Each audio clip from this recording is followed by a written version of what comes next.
Bonjour à tous, on se retrouve pour une nouvelle vidéo. Aujourd'hui, on se retrouve pour un match qui va pas être très joyeux. Je vous le dis tout de suite. Honnêtement, il m'a fait péter un plomb ce match. J'ai hésité à pas le upload comme le premier pour les mêmes raisons. Sauf qu'aujourd'hui, je vais faire pas mal de choses intéressantes. Donc, je vais quand même faire un commentaire. Mais honnêtement, le type en face, c'est un cancer, mais horrible. Le type, pour faire un résumé très rapide, il a 8 millions de GP, donc 2 millions de plus, 6 GL, donc il les a toutes. Il a un garage de mode qui est assez balèze, donc honnêtement il a tout. Sauf que ce malade, on va vraiment appeler ça un malade, a décidé de me poser 4 GL en def. Donc JMK, Ré, SE et LV, donc c'est déjà pas trop mal. En plus de ça, vu que ça suffisait pas, il a posé d'autres team méta à côté.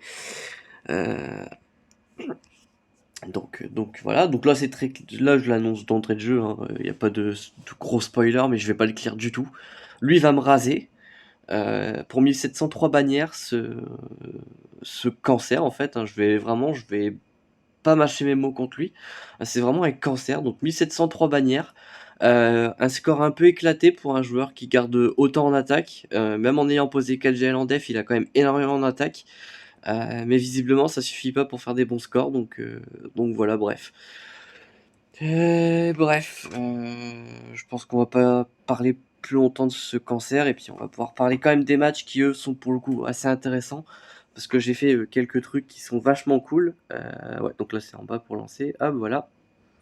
Donc, je vais commencer par un Wampa sur SE, il paraît que ça passe. Donc j'avais envie d'essayer, donc mon Wampa est R5, il est à 247 de speed si je ne m'abuse. Il est à pile plus 100 de speed, donc si vous voyez à peu près comment ça fait en termes de speed. Quoi qu'il en soit, excusez-moi. Alors, donc là voilà, on commence par une AOE, il y avait un Assassin's Creed qui était vraiment nul à côté. Il était G8 je crois, un truc comme ça. Donc l'idée ici ça va vraiment être de stacker son attaque avec le Wampa. Il faut impérativement le deuxième Zeta du Wampa qui met l'unité au heal pour SE à la fin en fait. C'est surtout pour ça qu'il le faut. Donc là voilà, le but c'est tout simplement de tomber les side caractères en premier. C'est ce qu'on fait toujours versus SE, mais bon là c'est important parce que voilà, mon Wampa prend quand même des attaques qui finit par lui tomber la prot.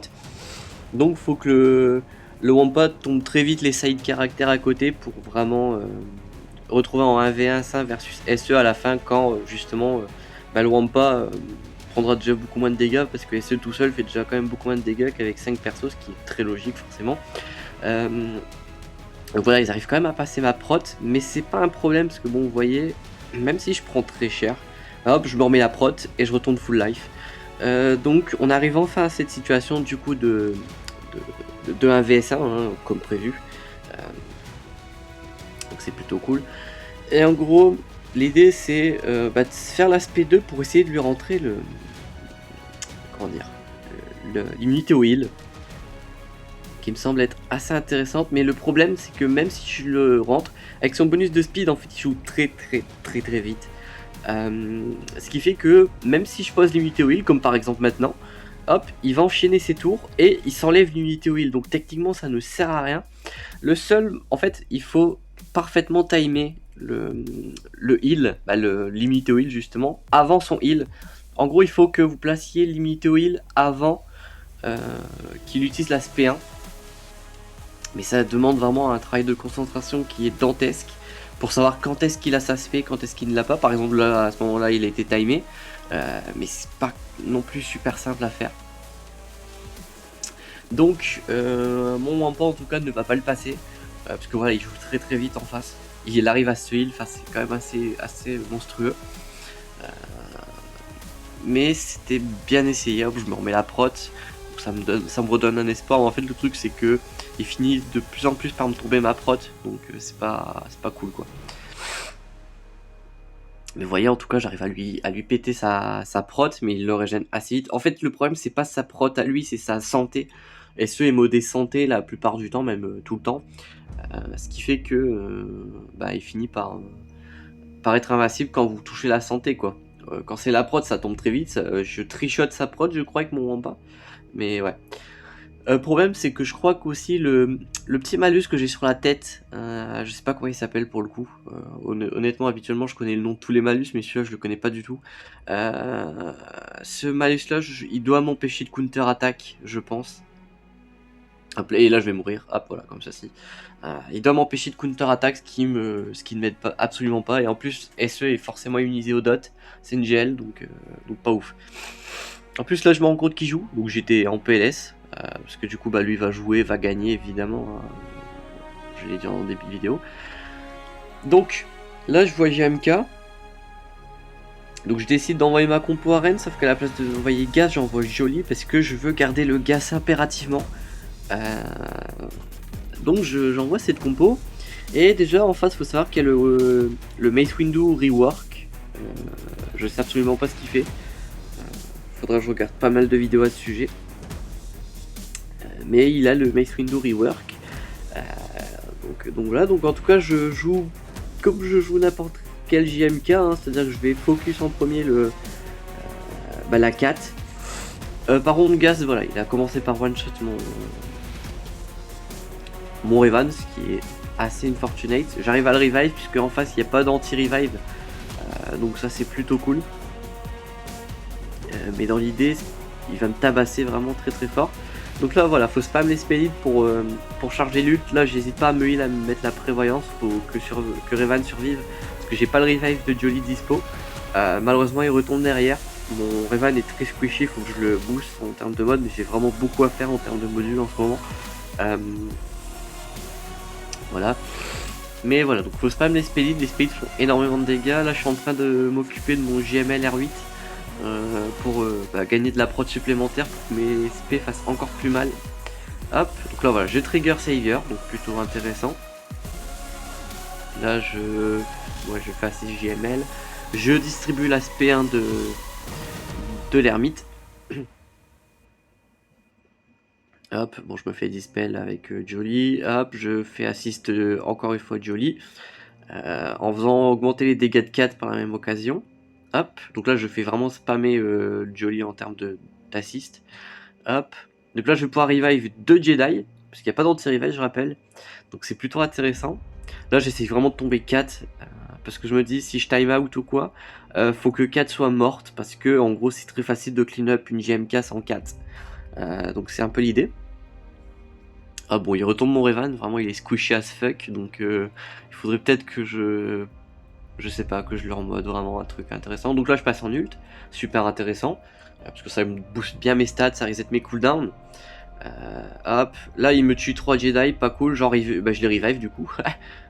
Il me retue direct derrière le... Comment ça s'appelle, Revan. Donc là il me refocus mon JKL. Hop. Hop, je fais péter toutes les prévoyances d'un coup. Je perds mon JKL. Donc pas cool, très clairement. Hop, donc là je vais faire jouer les toons pour qu'ils aillent tomber 4. Je prends une unité au heal sur Jolie, généralement ça sent pas bon quand c'est comme ça. Là je me heal, je me mets la prévoyance. Hop. Hop, je me prends un saut de force de 4, c'est pas dingue. AOE. Et normalement là avec Jolie je vais pouvoir envoyer une spellid de... Non, toujours pas, ok. Ok, donc là je fais assist GML, spellid, et ça tombe 4. Et en gros après je vais mourir. Ça sert à rien de montrer, voilà, parce qu'il me tue Jolie et il me tue GML. Quoi qu'il en soit, derrière j'envoie SLKR sur Ray. J'envoie SLKR sur Ray parce que ça je sais au moins que c'est un one shot. Je sais très bien le faire. Peu importe la compo de FE en face, de résistance en face, pardon. Il n'y a pas trop de problème. Bon là je proc rapidement l'immunité au heal sur RJT. Hop, on va reset les délais de SLK pour faire une AOE, comme ça je tombe les deux héros en même temps. Et je proc l'immunité au heal sur Holdo, je stun Holdo pour enlever sa raillerie. Et là en gros, il me reste plus qu'à focus Ray pour l'instant. Hop, bon là j'ai fait un petit fail, c'est que j'ai poc Ray JL, donc ça a dispel RJT qui avait la prévoyance. Donc ça a donné la raillerie à Holdo. C'est pas dangereux, voilà, donc là je tue RJT. Ré s'est mis toute seule en immunité aux dégâts, donc c'est cool. Donc là, voilà, je vais siphonner Holdo pour booster SLK. Je vais reset les cooldowns de SLK, on re-siphonne la Holdo qui est stun, je rappelle. Donc je siphonne 2 fois plus de stats. Une fois Ré sorti d'ult, je balance mon ult à moi, comme ça one shot Holdo. Ré gaspille sa lame, c'est cool. Et là je vais siphonner 2 fois et je vais poke ou basique sur la dernière, je crois. Ou alors je vais siphonner une 3ème fois, je sais pas. Ouais, je siphonne 3 fois et ça la tue, parfait. Bon là j'étais pas dans l'optique de gagner, hein. Donc j'ai envoyé Selka, ça a fait des bannières dégueulasses, mais là au moins on va essayer de sauver l'honneur. Là je pensais à faire Gas Clone sur LV, mais honnêtement en face il y a Moll et je me suis dit quitte à utiliser Gas quelque part, autant l'utiliser sur quelque chose de vraiment utile, donc je vais décider de la balancer sur JMK pour clean up. Hop, donc je vais vous montrer ça. Hop, voilà. Donc là voilà, il me casse en 4. Puisqu'elle est morte. Donc là, peu importe ce qu'il y aurait eu en 5ème, si ça n'avait pas été 4, c'est pas compliqué. Hein, Gas versus GMK, c'est plutôt simple. En face, il n'y a pas tant de DPS que ça. Donc c'est plutôt cool. Il n'y a que Gas en fait qui va DPS. Mais je le trouve pas très puissant sous GMK en termes de DPS, le Gas. Donc voilà. Va falloir vraiment que je me penche sur le rework de Windu. Je sais pas en fait si c'est ça qui a causé la perte de mon GML versus JMK. Mais bon, ça peut être bon à aller voir. Donc là voilà, je flingue le Windu et là en gros faut tomber Gas tranquillement. Hop, hop, tac. Donc là on focus Gas, il le met en invincibilité, donc pas sympa pour moi. Hop, ils agenouillent mon Gas, mais en fait ce qui est cool c'est qu'ils lui ont mis énormément de patates alors qu'il avait déjà plus de prot. Donc ils ont bien envoyé tout leur DPS dans le vent, c'est ça qui était bon. Hop, ils se balancent encore une fois d'ult, hein, pour la 12ème fois. Hop, j'ai pas mis la tourelle, ce qui est une erreur dans ce fight. Pas dramatique, mais bon, au moins ça montre que c'est assez simple de faire Gas versus GMK. J'utilise même pas la tourelle, c'est pour dire. Donc là, voilà, on est là pour focus Ahsoka. Grenade, qu'on s'en dispel, on la termine juste maintenant, voilà. Et là, en gros, je mets une patate sur Gas et je me dis, mais en fait, je peux juste attendre l'assaut aérien de Rex et pouvoir partir sur le focus de GMK. Donc, j'ai pas besoin de tomber Gas pour l'instant, puisqu'il va tomber tout simplement en Rex et late. Donc, je me dis, bah, autant partir sur GMK, quoi. Donc, c'est ce que je vais faire. J'ai toujours pas mis la tourelle, je sais que je la mets à un moment dans le fight, mais quand? Aucune idée. Vraiment aucune idée. Donc là, voilà, je mets le fameux assaut aérien, donc le Gas tombe, tranquille. Bon, lui, il focus 5, il a tout compris à la vie, c'est parfait. Là, je mets une basique et paf, sacrifice, ok, pourquoi pas. De toute façon, au niveau bannière, je suis plus à ça près, hein, je vais pas vous mentir. Hop, bon là je me mets la formation, ça sert à rien, JMK bloque le gain de TM. Mais c'est moi, quand je fais une erreur, j'aime bien la faire plusieurs fois, parce que sinon c'est pas marrant. Hop, donc là voilà, je mets toujours pas la tourelle, mais je sais que je la mets à un moment, c'est sûr et certain. Ah bah c'est là en fait, ouais, voilà, je finis par la mettre cette fameuse tourelle. Alors j'aurais dû faire ça tour 1, hein, très clairement. Mais bon, honnêtement, comme je vous dis, je suis plus à ça près du tout. Vive les mecs à 6JL, hein, sinon c'est pas drôle. Hop, bon, spoiler alert, je peux pas mettre le dernier assaut aérien de Rex. Bon, ça sert pas à grand chose sur une GL, mais quand même. Là j'envoie quoi? Oui, donc là j'allais regarder si j'avais les géos. Spoiler, je les ai pas, donc j'envoie la résistance. Je me suis dit,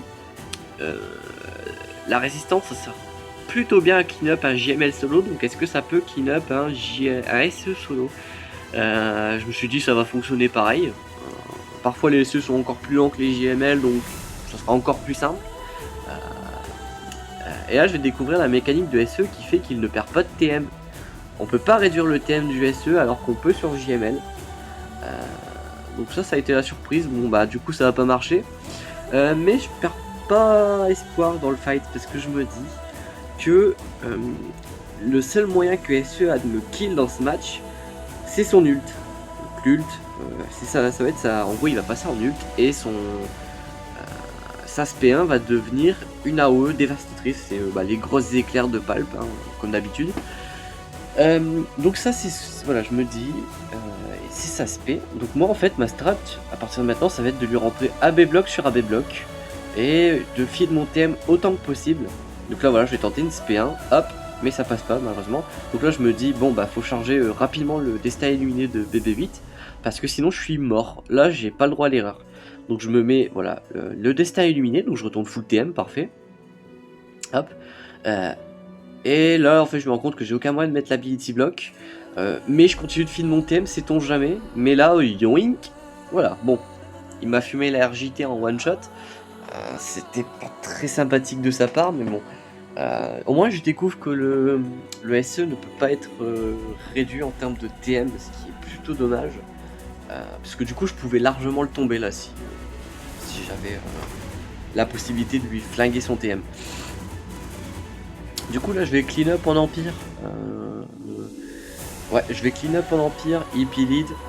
Bon, là ça va être très simple. Déjà le SE je lui ai déjà flingué une bonne partie de sa santé. Là il va avoir plein d'ability block. Je peux le fracture avec Sron, je peux faire des assists avec Marajad. Je peux lui mettre le choc à SE. Donc là honnêtement à ce moment là voilà, je suis plutôt serein. Donc voilà, je lui colle la fracture. Hop, j'essaye de lui mettre des ability block aussi. Pour éviter sa SP1 qui est le heal, pour éviter l'ult aussi. Hop, donc je lui mets des malus, notamment le choc. J'ai tente un ability block qui passe, parfait. Le pilote DE qui sert quand même parfois à quelque chose, mine de rien. Donc là je mets une lame pour lui mettre une chier de dégâts. Hop, basique, pas trop le choix. Bon là il me link un peu tard, mais bon, faut pas, hein, mieux vaut tard que jamais, n'est-ce pas. Hop, et donc je lui mets la dot pour feed le TM de Vador. Basique, et c'est Vador qui termine. Je pensais que c'était Palp qui allait finir Palp. Bon, 30 bannières c'est dégueulasse, mais bon, je suis pas après. Donc voilà. Bon là je vais envoyer une CLS très classique. Je savais que CLS versus LV c'était compliqué. Versus GG, bon, quitte à clear, autant clear le nord. Parce que de toute façon le LV j'aurais pas pu le tomber quoi qu'il arrive. Et je ne vais pas le tomber, donc voilà. Donc là, en gros, quand vous faites une CS versus PH, vous tombez la ZAM au micron, parce qu'en gros, les toons, quand ils meurent, leur unique se désactive. Ce qui fait que là, l'Omicron, techniquement, est désactivé, parce que je l'ai tué. Donc certes, ça booste la speed d'entrée de jeu des BH, mais sur les deuxièmes tours, ça réduit leur speed. Enfin, c'est comme ça que ça marche, j'imagine. Là, le blind sur les 3 toons qui fait que leurs AOE ne me retire pas de prot, ce qui était plutôt intéressant à voir. Hop, petit AOE.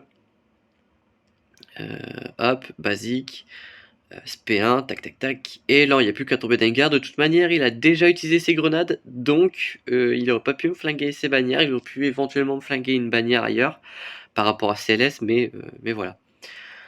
Et là il reste la DR, c'est la dernière team que je vais clean, parce qu'après j'ai plus rien pour. Et en gros l'idée, je vais vous montrer, c'est que son DR est à 323 de speed. Le mien est à 325, donc à ce moment là je l'outspeed de 2, tout simplement. Problème, c'est que lui, il a Talon. Talon rajoute 20 de speed sur l'unique, ce qui fait que son DR est à techniquement 343 de speed.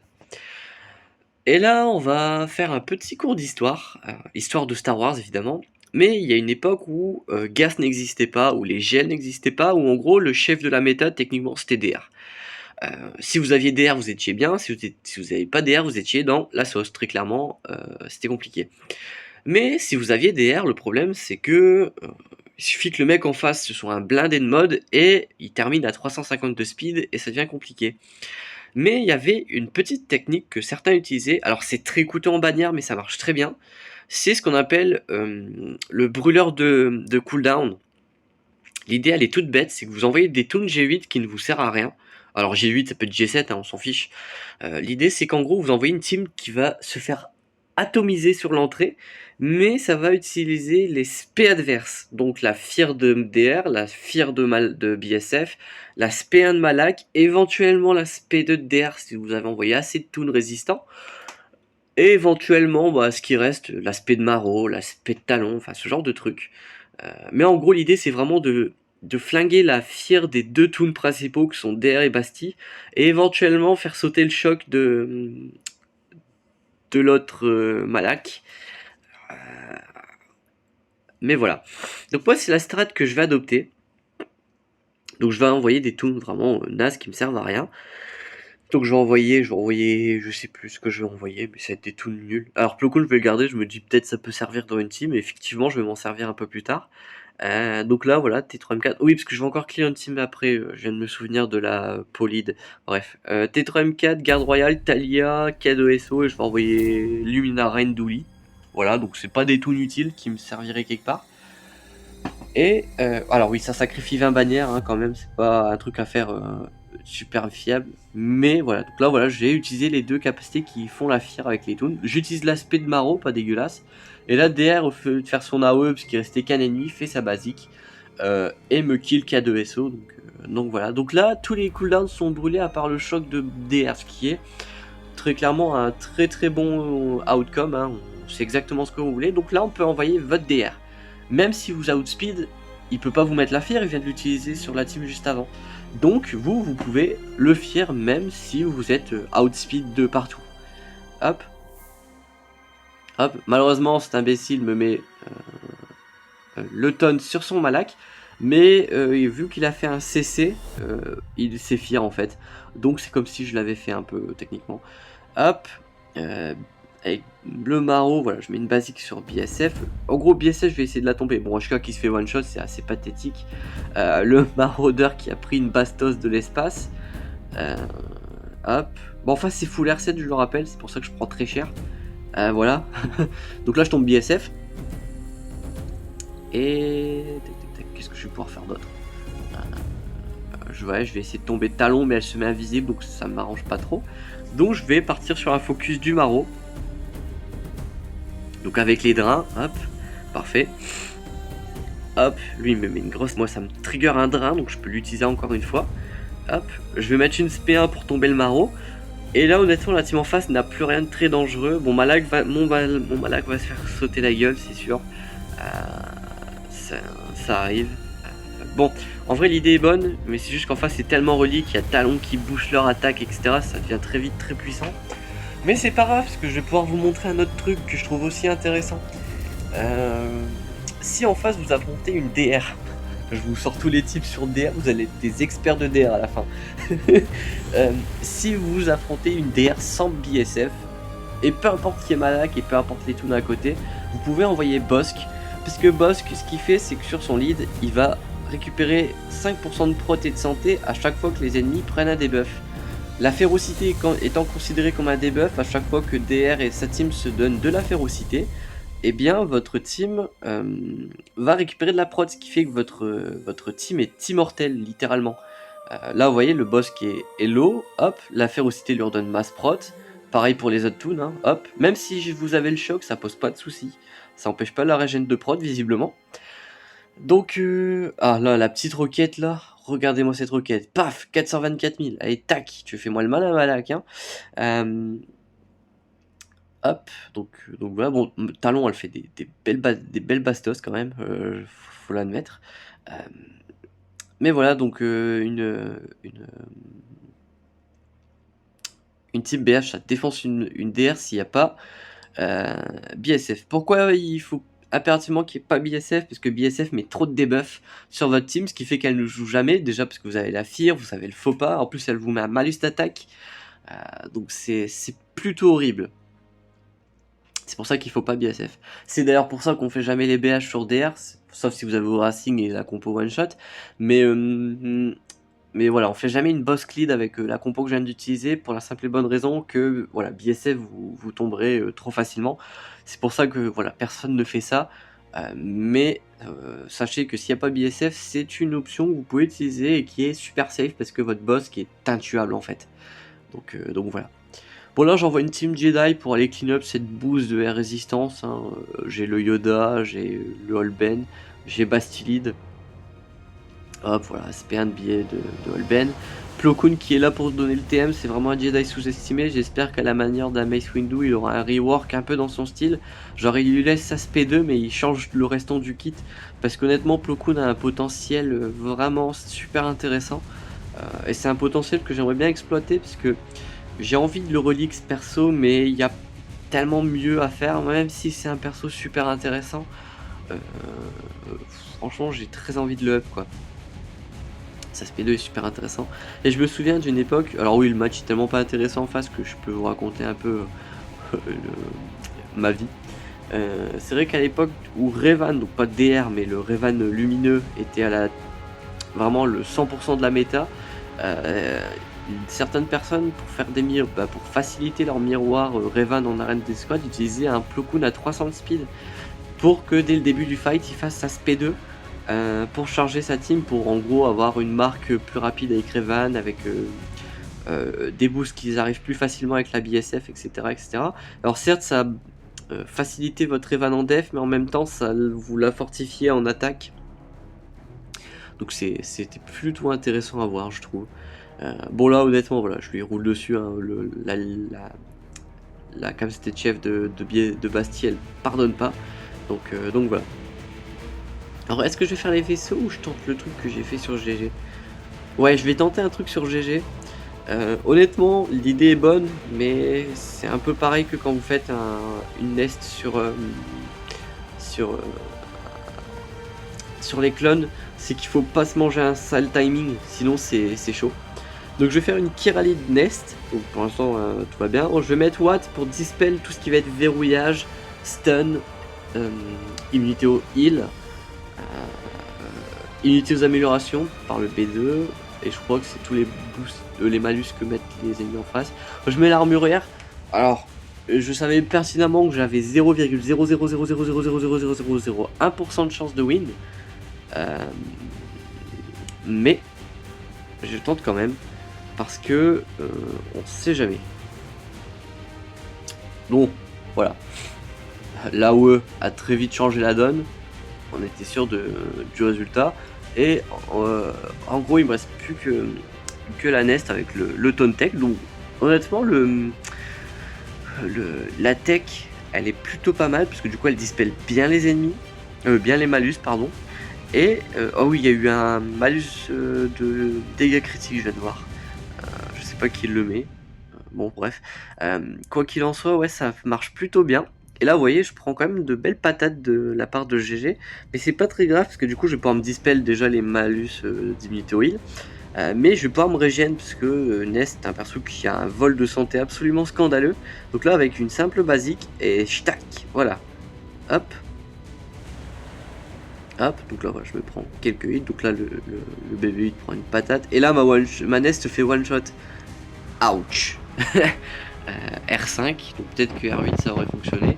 Mais en tout cas voilà, l'idée était vraiment pas mal pour le coup. Donc bah voilà, malheureusement ça n'a pas fonctionné, même si l'idée était assez bonne. J'ai pris un sale timing, c'est comme quand vous faites sur chaque cyclone une nest. Faut pas que Rex balance le Rex Elite juste après que Nest ait joué un tour, sinon c'est one shot. Mais en tout cas voilà, l'idée est bonne comme je disais, donc c'est cool. Donc voilà, bon en tout cas sur les toons, franchement, même si ce match m'a profondément énervé et fait rager, hein, très clairement, je vais être honnête, honnêtement il y a quand même des petits trucs sympathiques, en tout cas qui peuvent être intéressants à voir pour quelqu'un qui débute ou qui n'a pas forcément ce genre de tips en tête. J'ai trouvé ça vachement intéressant mine de rien. Le match était quand même beaucoup plus pénible à jouer qu'à commenter, donc bonne surprise j'ai envie de dire. Hop. Bon, là c'est plus du fight vaisseau. Bon, j'envoie l'exé sur l'exécutrix. Très clairement il n'y a pas de match, hein. L'exécuteur c'est la flotte méta. Ça déglingue tout avec 100% de win rate. Les exécus, il n'y a que les miroirs où c'est pas forcément le truc le plus safe de l'histoire.